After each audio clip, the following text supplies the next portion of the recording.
السلام عليكم ورحمة الله وبركاته. الحمد لله الذي عزيز الغفار أمرنا بتسبيحه بالليل والنهار.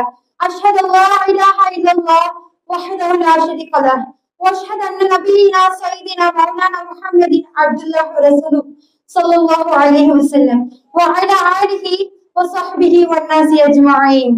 நான் உங்கள் முன் பேச எடுத்துக்கொண்ட தலைப்பு திருக்குர்ஆன் ஓதுவதின் சிறப்புகள். உஸ்மான் ரலியல்லாஹு அன்ஹு அவர்கள் அறிவிக்கிறார்கள், உங்களில் மிக சிறந்தவர் குர்ஆனை தானும் கற்று அதனை பிறருக்கும் கற்றுக் கொடுப்பவரே ஆவார் என ரசூலுல்லாஹி ஸல்லல்லாஹு அலைஹி வஸல்லம் அவர்கள் கூறினார்கள்.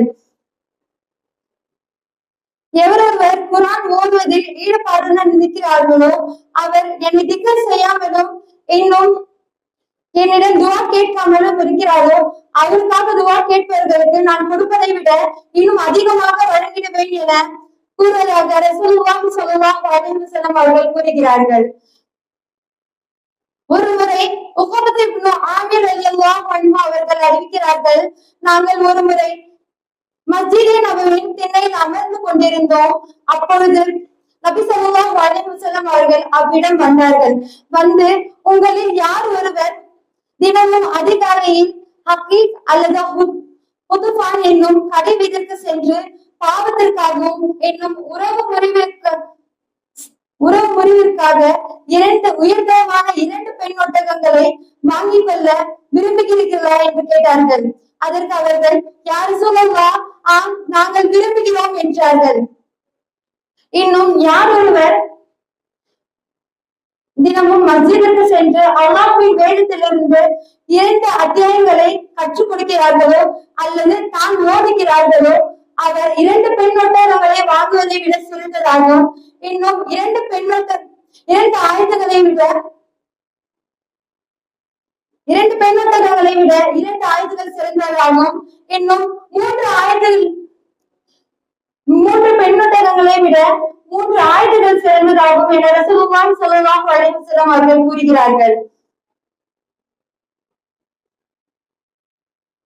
அல்லாஹ் தஆலா கூறுகிறான்,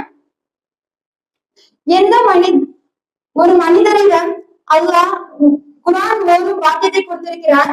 அந்த மனிதர் அந்த குர்ஆன் ஓதுவதை கொண்டு இரவு பகலாக குர்ஆன் ஓதுவதிலே மூழ்கி கொண்டிருக்கிறான். இன்னொரு மனிதருக்கு அல்லாஹ் செல்வத்தை கொடுத்திருக்கிறான். அந்த மனிதர் இரவு பகலுமாக அந்த செல்வத்தை நல்ல வழியில் செலவு செய்கிறான். இந்த 2 மனிதர்களை விட எவர் மீதும் பொறாமை கொள்ளக்கூடாது என்று கூறப்படுகிறது. இன்னும்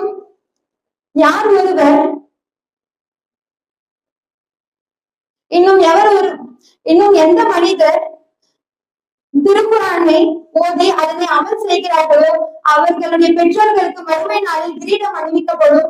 அந்த கிரீடம் என்பது எவ்வாறு இருக்கும் என்றால், நம் வீட்டினுள் சூரியன் எப்படி இருக்கும், ஒளி பிரகாசமாக இருக்கும், அதனை போன்று அதனை விட அதிகமாக இருக்கும் என்று கூறப்படுகிறது. இன்னும் திருக்குர்ஆன் ஓதுவதனால் பல சிறப்புகள், இன்னும் பல பாக்கியங்கள் இருக்கின்றன. எனவே நாம் அனைவரும் அதிகமாக திருக்குர்ஆனை ஓதி அதனை அமல் செய்வதற்கு எல்லாம் வல்ல அல்லாஹ் கிருபை செய்வானாக. ஆமீன். அல்ஹம்துலில்லாஹி ரப்பில் ஆலமீன். அஸ்ஸலாமு அலைக்கும் வரஹ்மத்துல்லாஹி வபரகாத்துஹு.